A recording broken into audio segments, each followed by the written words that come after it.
Learn how to fix blue screen of death errors on the Dell OptiPlex 7000 using effective Windows troubleshooting techniques. This guide will help restore system stability and performance. So while you're performing updates, you're getting an IRQR not less or equal message, K-mode exception not handled, kernel data in page error. A lot of errors pertain to this problem, and we're going to go ahead and jump into what should hopefully be a pretty straightforward process, guys. And we're going to go ahead and jump right into it. So first thing I'd recommend doing would be to actually go ahead and boot to the troubleshooting utility on Windows 11. So if you do a hard power off 3 times in a row, Windows should automatically attempt to launch the starter prepared utility. And if it doesn't find anything, it will give you the option to select advanced settings, in which case it will take you to a screen that looks like this. Now, if it does not take you to a screen that looks like this, or you're unable to get to that, you can also download the Windows 10 Media Creation Utility, or Windows 11. They probably will make a creation utility for Windows 11 at some point. And it doesn't really matter, you can actually run the Windows 10 utility on Windows 11 as far as I'm aware. And you should be able to run the troubleshooting utilities built in within it. So you just would go ahead and download it to an ISO file and then burn it to a DVD or USB. It'd have to be about 4 gigabytes or more. It couldn't be a small USB flash drive, and it couldn't be a CD. It'd have to be a DVD. And then you boot your computer from it. So depending on the computer manufacturer, you'd have to tap a different key on your keyboard in order to launch that menu, in order to select what boot drive you want to go off of. So it could be anything between the escape key, F2, F8, F12, for example, and those are the function keys on the top of your keyboard. So you may have to just do a little bit of trial and error. Shouldn't take you more than a couple minutes. Googling it would probably be best before you even begin. But anyway, we're ready to go ahead and jump right into it. So we're on the choose an option page. So these will look very similar whether you're booting from it directly within Windows itself, or if you're plugged in a USB flash drive with the media creation utility installed and you selected the recovery option. So when you are setting up your Windows 11 installation or Windows 10, depending on the drive you're using, there should be an option to repair your computer in the bottom left corner of the dialog window, one of the first screens that comes up. You go ahead and select that, and then it would take you to a troubleshooting screen like you see here. And you want to go ahead and select troubleshoot, reset your PC, or see advanced options. And then there are going to be a whole bunch of options in here that we're going to explore in today's video.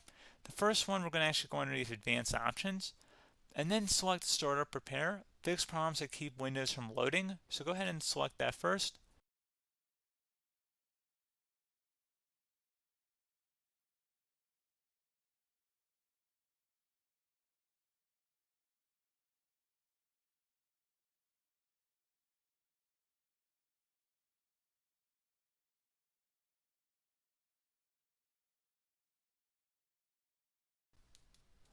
Okay, so you can see it could not repair our PC. That was our first option we could try. Something else, if we go back into advanced options here and then select troubleshoot, we're going to go underneath advanced options again. You can go ahead and actually access safe mode by selecting startup settings. And then if you select the restart button, you have the option on the screen select safe mode with networking, which will give you a key on the screen. It'll tell you which key to press to enter that. I believe it's the F7 key. It'll do that for you. I'm not going to go over that in today's tutorial because I don't really want to go into safe mode, but you're more than welcome to attempt that by going into here and then selecting restart. Again, it'll launch another screen. It'll say what key do you want to press, and it'll give you like 7 or 8 different options, and you want to select safe mode with networking. There's also an option for a command prompt too, but that's going to be something we're going to cover later in this video, and we don't even have to go through that in order to access it. So that's why I'm not going to really push for that, because unless you know exactly what's causing the problem, you probably don't need to go into safe mode. Unless you're trying to recover files, in which case then you definitely can go into safe mode, but we're trying to actually recover our computer here. So I hope that makes sense. Something else we can also try here as well would be to uninstall updates, remove recently installed quality or feature updates from Windows. So if you go ahead and select that, you can uninstall the latest quality updates, which generally is the more day-to-day updates. Feature updates are the less regularly released ones, like the big ones. I would equate it to service packs in like Windows 7 and Windows Vista and Windows XP. So larger updates that occur once or twice a year at most. And the quality updates are more just a regular update. So probably obviously depend. It'll take longer if you're going to try and uninstall the latest feature update versus quality update, and maybe you don't need to go back that far. So just giving you guys a couple of pointers with that. Something else you can also look at here, and we're going to jump into the command prompt in a little bit, but you can select System Restore, which will use a restore point recorded on your PC to restore Windows. And this is something I would highly recommend here, guys. So select Next. Assuming you have a restore point saved on your computer, you go ahead and select the most recently created one, and you'll select Next, and then you'll select the drive. You shouldn't actually have to select the drive. You can scan for affected programs, but we're going to keep it all default here, and then we're going to select Finish. So once started, System Restore cannot be interrupted. Do you want to continue? I think we're going to select yes. I don't think we have anything better to do on our computer right now, so just give it a moment here to initialize. It will take a couple minutes to run, obviously depending on how large your hard drive is and how much is saved on the System Restore point. So just give it a couple minutes here.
Okay, so you can see System Restore completed successfully. The system has been restored. Your documents have not been affected. Click the Restart button to restart your computer. Go ahead and select Restart.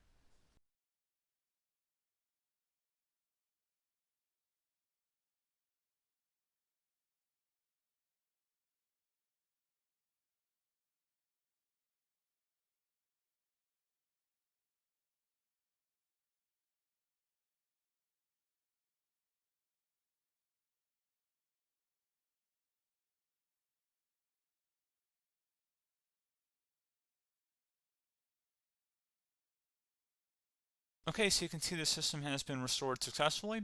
We're going to go over a couple different methods addition to that if that did not work. So I'm just going to pause the video and we're going to start back on the recovery screen that we started with. Okay, so a couple other things we can try here too. If you go back into troubleshoot, you can select reset your PC, while you choose to keep or remove your personal files and then reinstalls Windows.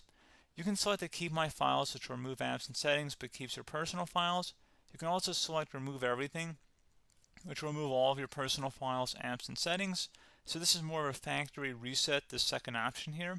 First option, it should not delete all of your personal files. However, it will pretty much clear most of your programs. And keep in mind, there's no guarantee that your information, number one, is even still available and easily recoverable on your computer to the point that you actually would be able to recover anything. And the second point is that there's always a chance that it won't actually recover and it will just do a factory reset anyway.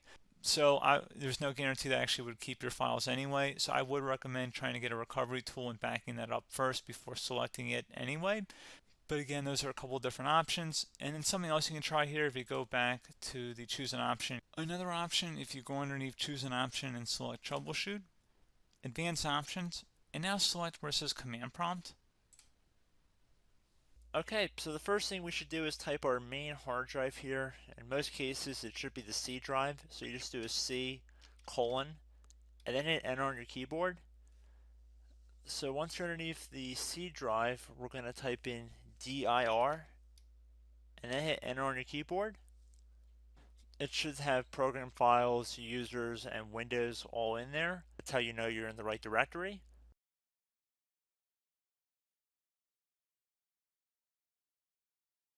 In some cases, it might be the D drive as well, so just keep that in mind.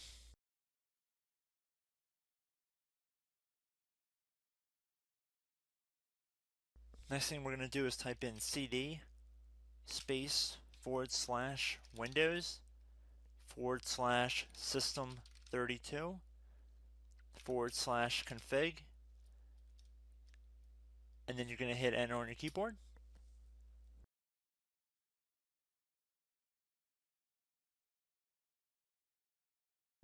So now you're going to type md space backup. If you've seen other tutorials, it might also say to put down md backup. That's because the backup name is pretty common when you want to back something up. So you can name this whatever you want, doesn't have to be backup. So if you've already made a backup folder in the past, you could do backup 1, for example. So once you're done setting the name you want the backup to be called, hit enter on your keyboard again.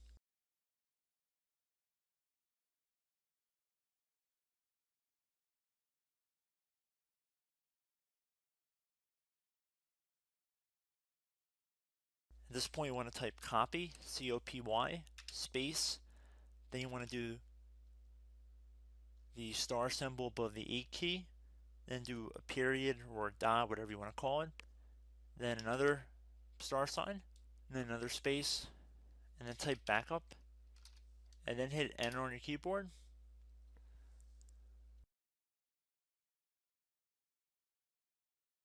Now you want to type cd reg back, R-E-G-B-A-C-K,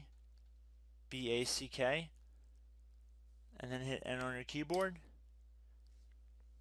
So now that we are under the reg back, so now you want to type dir again, and then hit enter.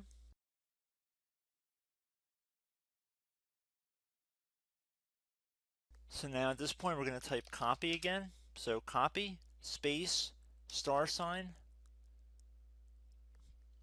dot, another star sign, space, and then 2 dots.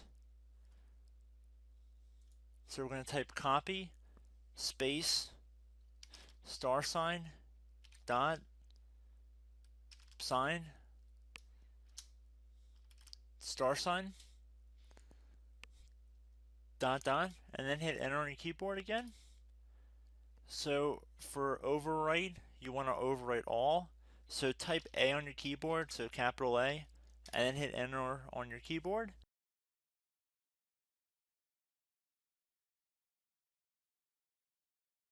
So at this point you should be good to go. You can close out of the command prompt window, and if you accidentally continue to Windows 10 you should be all set.